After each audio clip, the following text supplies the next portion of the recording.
हम कर रहे हैं 11th होम साइंस का चैप्टर नंबर 4 संसाधन प्रबंधन। चैप्टर शुरू करने से पहले करते हैं एक छोटी सी एक्टिविटी ताकि आप इसे और अच्छे से समझ सकें। आपको अपने दिमाग में कोई भी एक काम सोचना है जो आप करना चाहते हैं। अब उस काम को करने के लिए जिन चीज़ों की आपको आवश्यकता पड़ेगी उनकी एक लिस्ट बनाइए कि कौन कौन सी वो चीज़ें हैं जो मुझे उस कार्य को करने के लिए चाहिए। तो देखते हैं आप सबने क्या क्या लिखा है। प्रतिदिन हम विभिन्न कार्यकलाप करते हैं, बहुत सारे कार्य हम करते हैं और अभी अभी मैंने आपको कहा था कि कोई भी एक कार्य सोचना है और आपको लिस्ट बनानी है। आप में से बहुत सारे बच्चों ने लिखा कि उस कार्य को करने के लिए मुझे चाहिए समय, बहुत सारे बच्चों ने लिखा ऊर्जा, कुछ ने लिखा ज्ञान, कुछ ने लिखा रुचि, कुछ ने लिखा कि मुझे उसके लिए धनराशि चाहिए, बहुत सारे बच्चों ने लिखा कि मुझे कौशल चाहिए उसके लिए, बहुत सारे बच्चों ने कोई भी भौतिक सामग्री लिखी होगी, विद्यालय भवन, जल, वायु, समय, ऊर्जा। आपके सबके आंसर अलग अलग हैं या हो सकता है बहुत सारे बच्चों ने इन सब का जिक्र किया है। तो ये सारी चीज़ें क्या है बच्चों, यही है संसाधन। बात करते हैं संसाधन का अर्थ क्या है। संसाधन वह होते हैं जिनका हम किसी कार्यकलाप को करने में उपयोग करते हैं। देखिए, हमें कोई भी कार्य करना होता है तो हम संसाधन का उपयोग करते हैं। ये हमें लक्ष्य प्राप्ति में सहायता करते हैं। हमने किसी भी लक्ष्य के बारे में सोचा है, उसकी प्राप्ति के लिए हमें किसकी सहायता की आवश्यकता होती है? संसाधन की। आपको किसी विशेष कार्यकलाप के लिए अन्य संसाधनों की तुलना में किसी एक संसाधन की अधिक आवश्यकता हो सकती है। देखिए, ज़रूरी नहीं है हर संसाधन की आवश्यकता बिल्कुल बराबर हो। एक जो दर्जी है यानी कि टेलर, उसे अगर कोई कपड़ा सिलना है या बनाना है तो सबसे ज़्यादा उसे शुरू में जो ज़रूरत पड़ेगी किस चीज़ की पड़ेगी? कैंची की, है ना। और ज़रूरी नहीं है कि हर वक्त उसे कैंची की ही अधिक आवश्यकता पड़े। अलग अलग समय में अलग अलग संसाधन की आवश्यकता कम या ज़्यादा हो सकती है। कोई भी चीज़ जिसका उपयोग हम नहीं करते संसाधन नहीं है। देखिए, हमारे पास बहुत सारी चीज़ें होती हैं लेकिन इसका मतलब ये नहीं है कि वो सारे संसाधन हैं। संसाधन क्या है? जिसका हम उपयोग करते हैं। इसको हम छोटे से उदाहरण से समझ लेते हैं। आपके पास बहुत सारे खिलौने या सॉफ्ट टॉयज़ पड़े हुए हैं जिनसे आप पहले खेलते थे लेकिन अब नहीं खेलते। अभी भी वो सॉफ्ट टॉयज़ आपके पास हैं लेकिन अब वो आपके लिए संसाधन नहीं है क्योंकि आप उनसे नहीं खेलते। लेकिन ये ज़रूरी नहीं है कि वो किसी के लिए भी संसाधन नहीं है। आपके घर में अगर कोई छोटा बच्चा है, आपके भाई बहन हैं, वो उन्हें प्रयोग में ले रहे हैं तो वो आपके लिए संसाधन नहीं है लेकिन उनके लिए संसाधन है। हम एक उदाहरण और ले लेते हैं। आपके घर में एक साइकिल पड़ी हुई है जिसे आप बहुत ज़्यादा चलाते थे लेकिन अब आप बड़े हो गए हैं, उस साइकिल को आप यूज़ नहीं करते तो वो आपके लिए संसाधन अब नहीं है। लेकिन वो किसके लिए संसाधन हो सकता है? आपके छोटे भाई बहन के लिए। और अगर आपके घर में छोटे भाई बहन नहीं हैं तो भी वो आपके लिए संसाधन नहीं है। लेकिन अगर आप किसी कबाड़ी को बेचते हैं तो वो उस कबाड़ी के लिए संसाधन हो सकता है।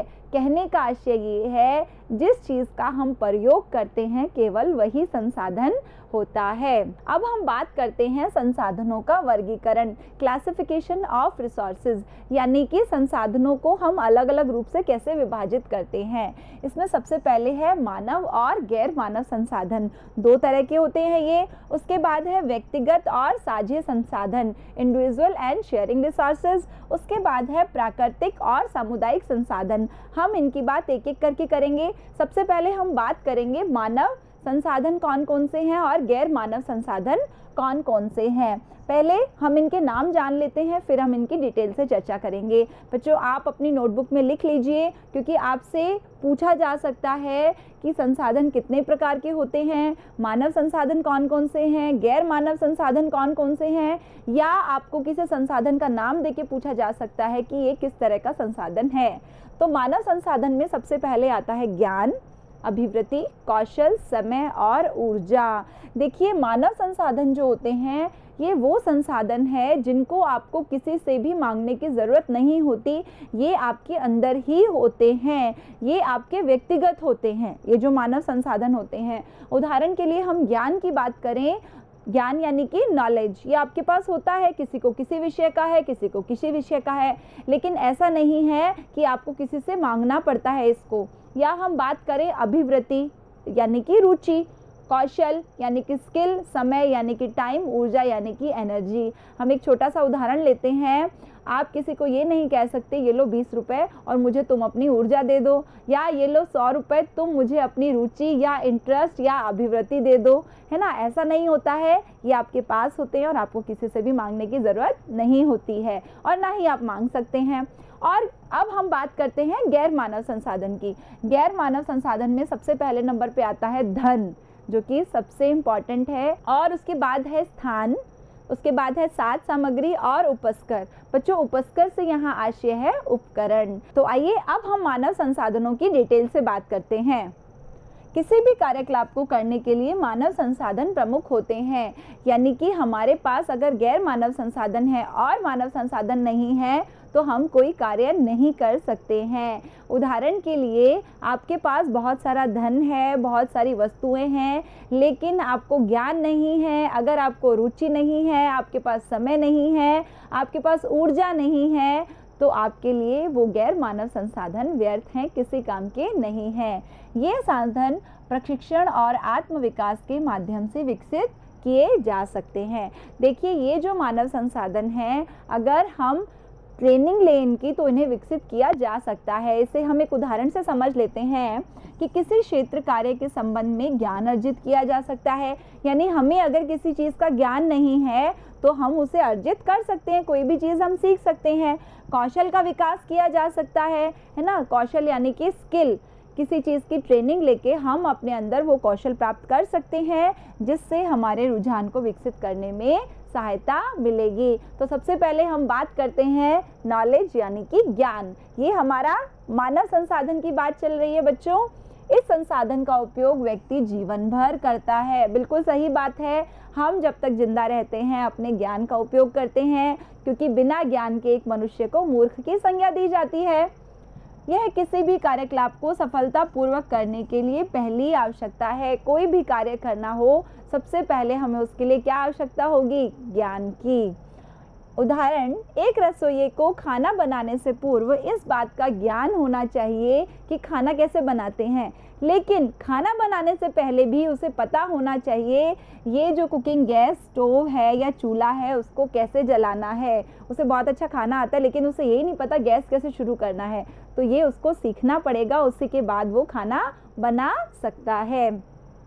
एक अध्यापक जिसे अपने विषय का संपूर्ण ज्ञान नहीं है, देखिए स्कूल में आपको वही टीचर अच्छे लगते हैं जिसे अपने सब्जेक्ट की पूरी नॉलेज है, पूरा ज्ञान है, और वही अध्यापक एक लोकप्रिय अध्यापक बन सकता है ना। जिसे अपने विषय का ज्ञान नहीं है वो एक लोकप्रिय अध्यापक नहीं बन सकता, फिर चाहे उस अध्यापक का व्यवहार कितना ही अच्छा क्यों ना हो या वो अध्यापक दिखने में कितना ही अच्छा क्यों ना हो। व्यक्ति को जीवन पर्यंत ज्ञान प्राप्त करने के लिए हमेशा तैयार रहना चाहिए। देखिए, सीखने की कोई उम्र नहीं होती, इसलिए कहा गया है कि जब तक हम जिंदा हैं, हम चाहे किसी भी अवस्था में हैं, हमारी लाइफ की कोई भी स्टेज चल रही है, बाल्यावस्था, किशोरावस्था, वयस्कावस्था या वृद्धावस्था, हमेशा हमें ज्ञान प्राप्त करने के लिए तैयार रहना चाहिए। आइए बात करते हैं हमारे दूसरे मानव संसाधन की, जो कि है मोटिवेशन, इंटरेस्ट यानी कि रुचि। एक कहावत है, जहाँ चाह वहाँ राह, ये आप सबने सुनी होगी।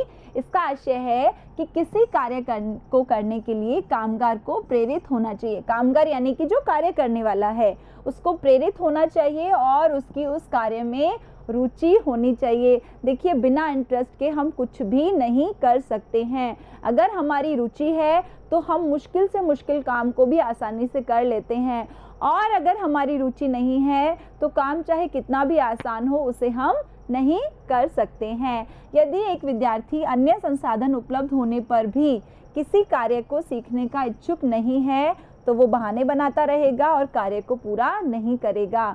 एक विद्यार्थी ऐसा है जिसकी क्लास में जो नंबर है वो कम आ रहे हैं या उसकी जो स्थिति है वो सही नहीं है, अगर उसके पास रुचि है तो वो संसाधनों की सहायता से अपनी क्लास में जो स्थिति है कक्षा में उसे सुधार सकता है।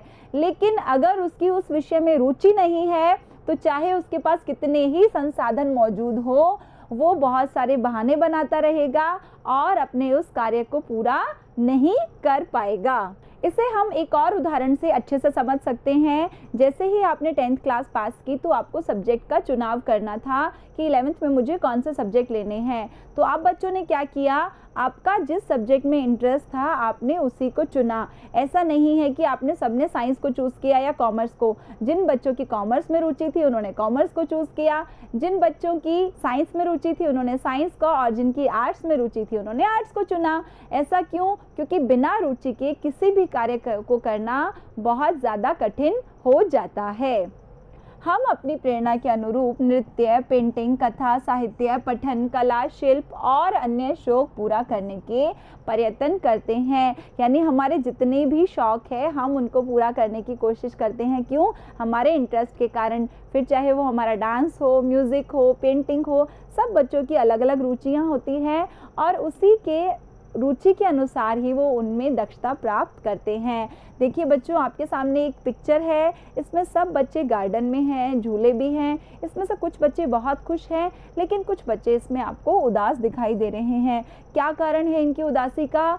क्योंकि इनकी रुचि नहीं है इस वक्त, इनको झूले अच्छे नहीं लग रहे हैं, या इनको खेलने में इस वक्त रुचि नहीं है, इसलिए ये उदास हैं। कुछ बच्चे बहुत खुश हैं क्योंकि उनका बहुत ज़्यादा इंटरेस्ट है गार्डन में और झूलों में। तो यही कारण होता है जीवन में भी हमारी खुशी का और उदासी का। जिन कार्यों को करने में हमारी रुचि होती है उनमें हमें बहुत ज़्यादा आनंद आता है और हम उसमें सफलता भी प्राप्त कर लेते हैं। अब हम बात करते हैं हमारे अगले मानव संसाधन की, जो कि है कौशल, क्षमताएं अथवा रुझान, जिन्हें कहा जाता है स्किल, स्ट्रेंथ या एप्टीट्यूड। बच्चों देखिए, चैप्टर को इजी बनाने के लिए मैंने पूरी कोशिश की है कि मैं आपको साथ साथ कुछ इंग्लिश वर्ड्स भी बता दूं जिससे आपको समझने में और ज़्यादा आसानी हो। देखिए, इसका क्या आशय है, आपके परिवार में बहुत सारे सदस्य होते हैं, सबका अपना अपना कौशल होता है। यानी वो सदस्य, हर परिवार का कोई कुकिंग में एक्सपर्ट होता है, तो कोई म्यूज़िक में एक्सपर्ट होता है, कोई पेंटिंग करने में, कोई गार्डनिंग में, है ना, कोई एक्सरसाइज करने में, कोई कंप्यूटर का काम करने में। तो सब सदस्य अपने अपने कौशल के अनुरूप उसमें दक्ष होते हैं। सब सदस्यों का जो कौशल होता है वो अलग अलग होता है। सभी व्यक्ति समस्त कार्यकलापों को करने में कुशल नहीं हो सकते हैं। हम मान लेते हैं कि ये आपके घर का जो परिवार है उनके सदस्य हैं, और आप सोचें कि एक ही व्यक्ति इन सब कार्यकलापों को करने में कुशल हो, तो ऐसा पॉसिबल नहीं है या ऐसा संभव नहीं है। हम में से प्रत्येक का किसी एक विशेष क्षेत्र में रुझान होता है, बिल्कुल ठीक बात है। एक पर्टिकुलर एरिया होता है जिसमें हमारा इंटरेस्ट होता है और उसी में हम कुशलता प्राप्त करते हैं। अतः इन क्षेत्रों में हम अन्य क्षेत्रों की तुलना में बेहतर ढंग से कार्यकलापों का निष्पादन कर सकते हैं। देखिए, ये सब आपस में एक दूसरे से जुड़े हुए हैं। सारे मानव संसाधन जिसमें हमारी रुचि होती है उस क्षेत्रों में हम बहुत अच्छे ढंग से कार्यकलाप कर लेते हैं, क्योंकि उसी में हम फिर कौशल प्राप्त करते हैं। उदाहरण के लिए, अलग अलग लोगों द्वारा बनाए गए अचार और चटनी का स्वाद उनके कौशल के अनुसार अलग अलग होगा। देखिए, अचार बहुत सारे जनों को बनाना आता है, चटनी भी। हो सकता है एक ही समय पर अचार बनाया गया हो, लेकिन एक व्यक्ति जिसका नाम है विजय और दूसरे का नाम है आशुतोष, तो उन दोनों ने जो अचार बनाया उसके स्वाद में भिन्नता हो। क्यों? क्योंकि ये उनके कौशल पर आधारित है ना। एक जो औरत है जिसका नाम है रजनी और दूसरी का नाम है सरोज, उन दोनों ने अगर कोई चटनी बनाई तो हो सकता है उसके स्वाद में अंतर हो। किस कारण से है ये? उनके कौशल के कारण। लेकिन ऐसा नहीं है कि वो दोनों सेम नहीं बना सकती। अगर वो दोनों इसको सीख लें, यानी हम उस कौशल को जो हम में नहीं है उसे हम सीख कर और प्रशिक्षण यानी कि ट्रेनिंग द्वारा भी प्राप्त कर सकते हैं। कहने का आशय ये है, अगर हमारी रुचि है तो हम कौशल को सीख कर प्राप्त कर सकते हैं, यानी कि स्किल को। अब हम बात करते हैं हमारे अगले मानव संसाधन की, जो कि है समय यानी कि टाइम। इसे सबसे महत्वपूर्ण, सबसे इम्पॉर्टेंट माना जाता है और कहा भी जाता है टाइम इज मनी, है ना, समय ही धन है।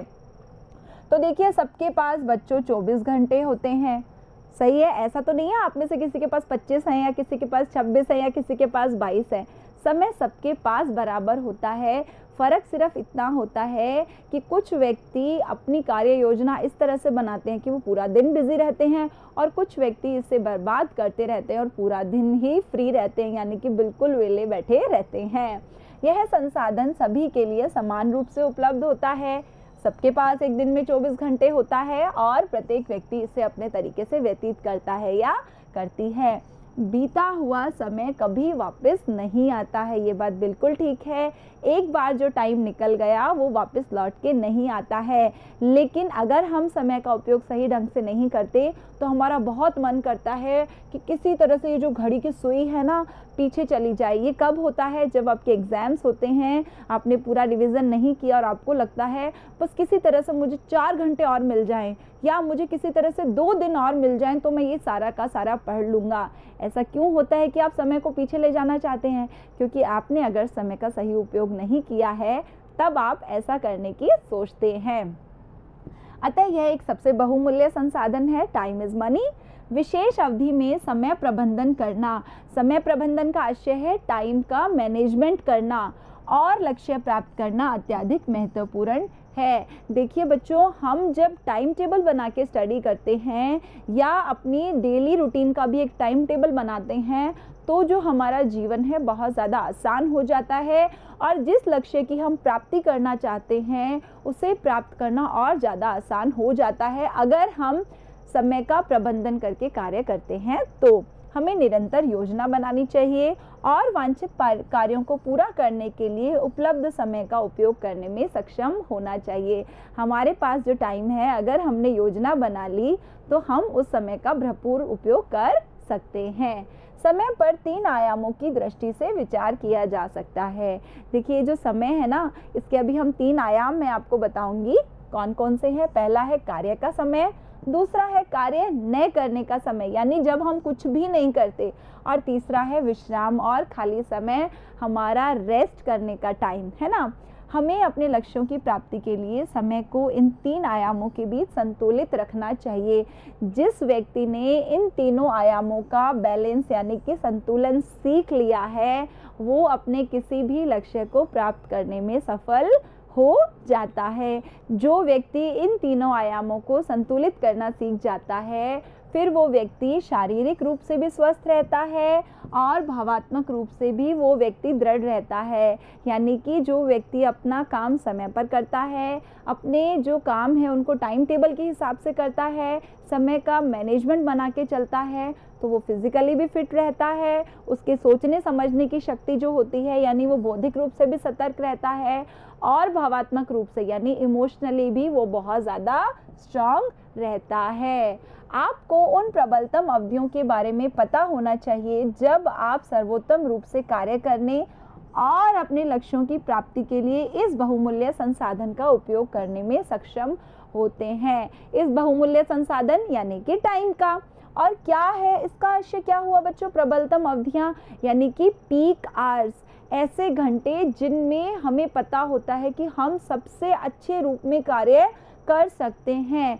उदाहरण देती हूँ मैं आपको इसका। कुछ बच्चे होते हैं उन्हें पता होता है कि सुबह सुबह जल्दी उठ के जब मैं पढ़ता हूँ तो मेरा कंसंट्रेशन बहुत ज़्यादा होता है, मुझे बहुत अच्छे से समझ आता है और मैं जल्दी से याद कर लेता हूँ। लेकिन कुछ बच्चे ऐसे होते हैं जिन्हें पता होता है कि सुबह उठ के मेरा कंसंट्रेशन नहीं बन पाता, मुझे नींद बहुत ज़्यादा आती है, लेकिन अगर मैं देर रात तक जाग के पढ़ाई करता हूँ तो उस समय मेरा कंसंट्रेशन बहुत अच्छा होता है, मैं आसानी से चीज़ों को लर्न कर लेता हूँ।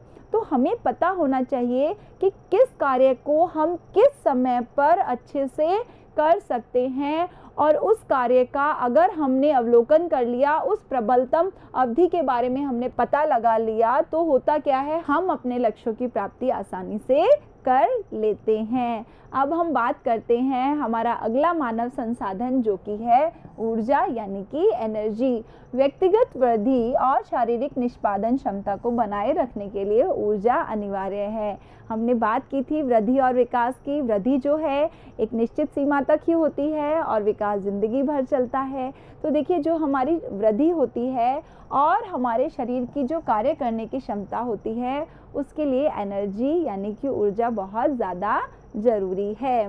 ऊर्जा का स्तर प्रत्येक व्यक्ति में भिन्न भिन्न होता है।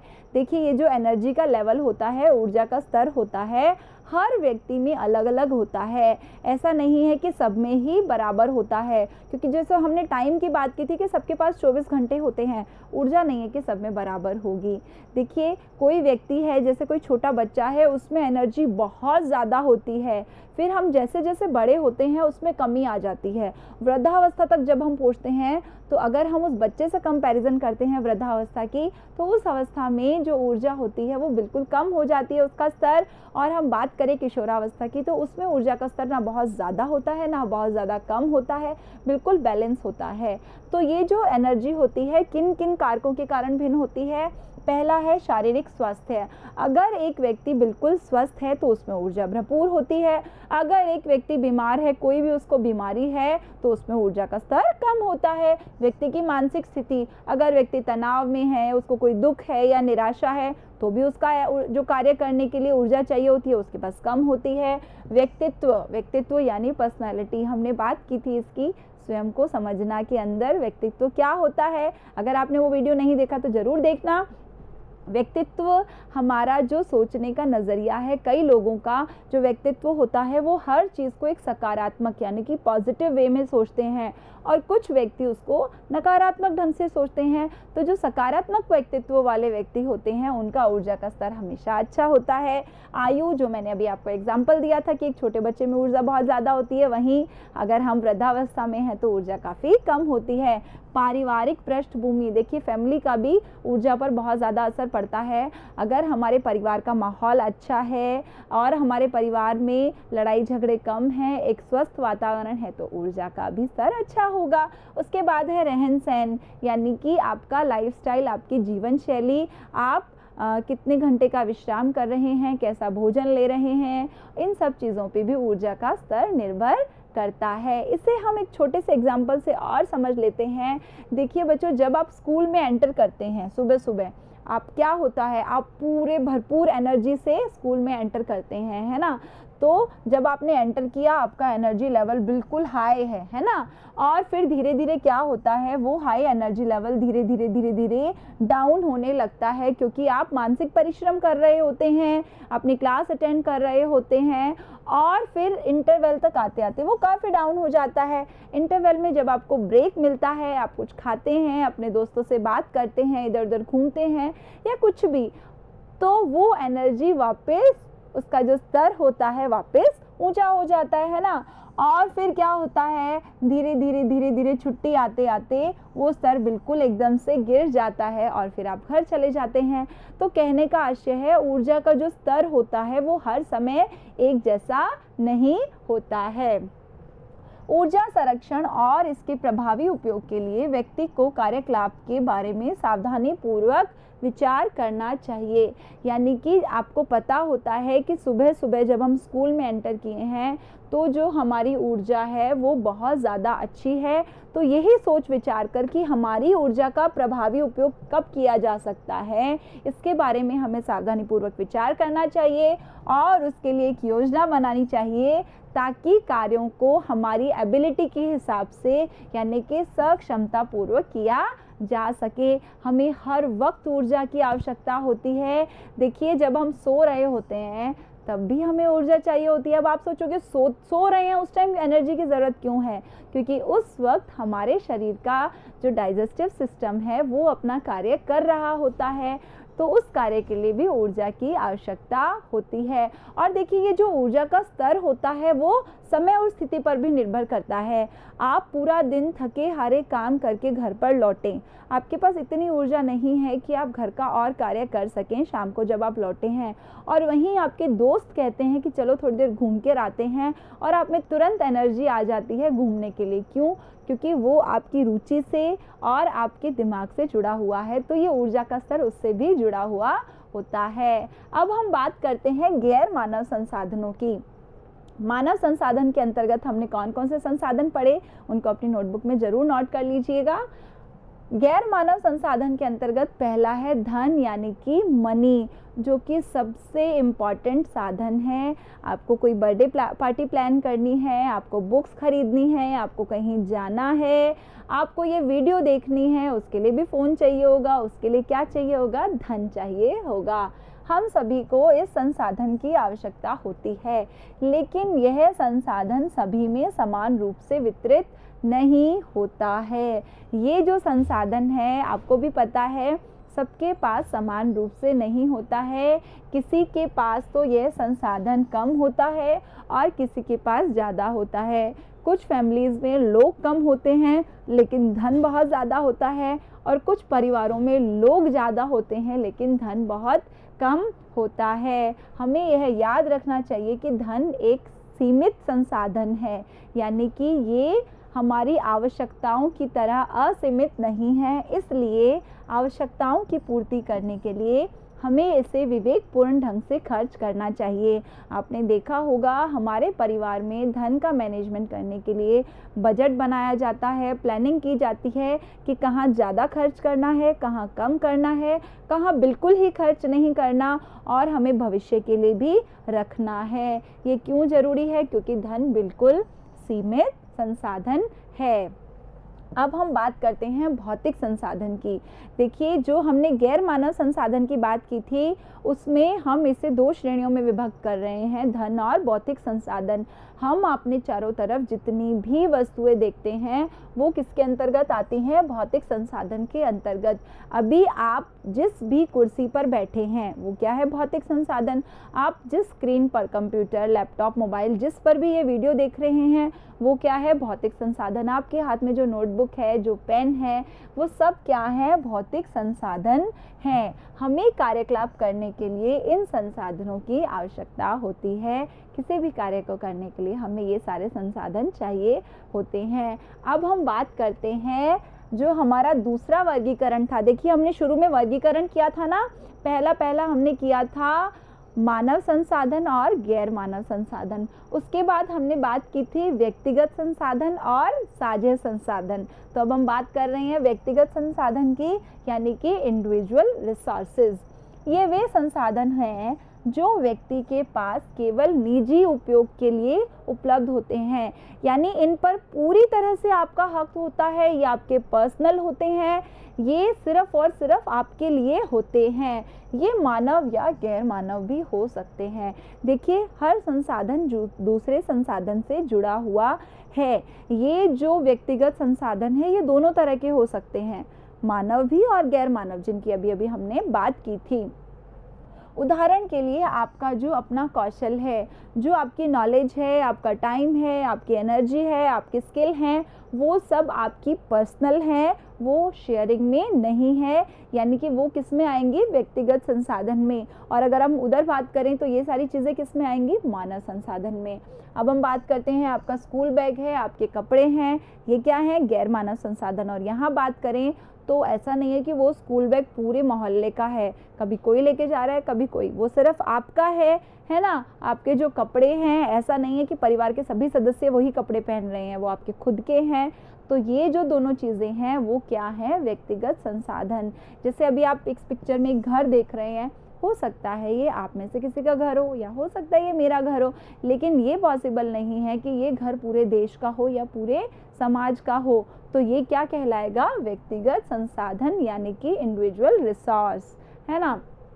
अब हम बात करते हैं साझे संसाधन, यानी कि शेयरिंग रिसोर्सेज। हमें बचपन में सिखाया जाता था ना कि शेयरिंग जरूर करनी चाहिए, शेयरिंग एक अच्छी बात है। ये वे संसाधन हैं जो समुदाय, सोसाइटी के लिए, अनेक सदस्यों के लिए उपलब्ध होते हैं।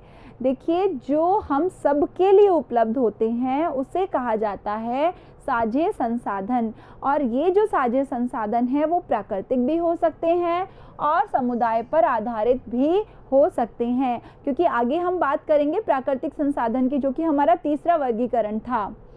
उदाहरण के लिए बस, सड़क, सरकारी परिवहन।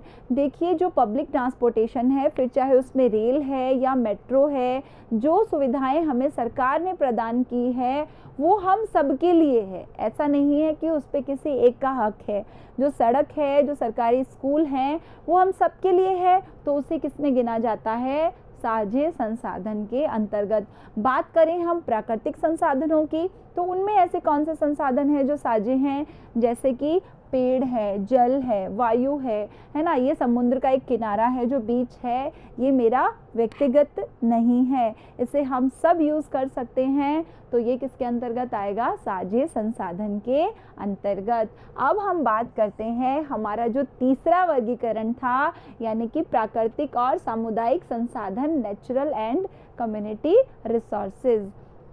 इसमें पहला है प्राकृतिक संसाधन, नेचुरल, जैसा कि नाम से ही स्पष्ट है, जो हमें नेचर से मिला है, जो हमें प्रकृति से मिला है, ये सबके लिए समान रूप से होते हैं, है ना। जो जल है, वायु है, पहाड़ है, जानवर, पेड़ पौधे, जमीन, मिट्टी, ऐसा नहीं है कि मिट्टी आप कह दो ये तो मेरी है ना। ये तो पूरी हमें प्रकृति की देन है। जिस ज़मीन पर आप हैं, जिस वायु का आप उपयोग करते हैं, ये सारे क्या हैं? प्राकृतिक संसाधन। ये हम सभी के लिए उपलब्ध होते हैं। अपने पर्यावरण की सुरक्षा के लिए हम सभी का दायित्व है कि हम उनका उपयोग विवेकपूर्ण ढंग से करें। देखिए, अगर हम इनका उपयोग विवेकपूर्ण ढंग से नहीं करेंगे तो क्या होगा? हम एक छोटा सा एग्जाम्पल लेते हैं। अगर हमने अपने पर्यावरण को नुकसान पहुंचाया तो इसका जो असर है वो किस पे पड़ेगा? हमारे उद्योग पर, है ना, उद्योग धंधों पर।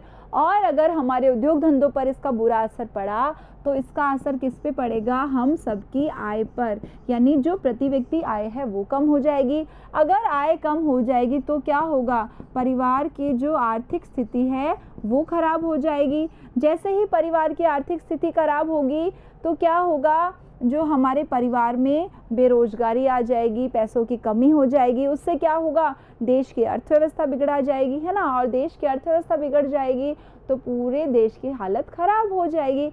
इसलिए हमें अपने पर्यावरण की सुरक्षा अवश्य ही करनी चाहिए। अब बात करते हैं हम सामुदायिक संसाधन की। ये संसाधन किसी व्यक्ति को समुदाय, सोसाइटी के सदस्य के रूप में उपलब्ध होते हैं। जब आप किसी सोसाइटी या समुदाय के सदस्य होते हैं तब आपको ये संसाधन उपलब्ध होते हैं। ये सामान्यतः सरकार द्वारा प्रदान किए जाते हैं। देखिए बच्चों, आप जिस सरकारी स्कूल में पढ़ रहे हैं वो कौन सा संसाधन हुआ? सामुदायिक संसाधन। आप किसी सरकारी हॉस्पिटल में जा रहे हैं, वो भी कौन सा संसाधन हुआ? सामुदायिक संसाधन। आपको कोई डॉक्टर परामर्श दे रहा है सरकारी अस्पताल में, तो वो भी कौन सा संसाधन हुआ? आपका सामुदायिक संसाधन। तो ये जो संसाधन है ये भी मानव अथवा गैर मानव दोनों हो सकते हैं। किसकी तरह? हमने बात की थी ना, व्यक्तिगत और साझे संसाधन। जो व्यक्तिगत संसाधन है वो भी मानव या गैर मानव हो सकते हैं। उसी तरह से जो ये सामुदायिक संसाधन है वो भी मानव अथवा गैर मानव दोनों हो सकते हैं। आपकी जो सड़कें हैं, पार्क हैं, सरकारी स्कूल, मेट्रो, ये सब क्या है? सामुदायिक संसाधन। प्रत्येक व्यक्ति को इन संसाधनों का इष्टतम उपयोग करने का प्रयास करना चाहिए और इनके रखरखाव के प्रति अपनी जिम्मेदारी समझनी चाहिए।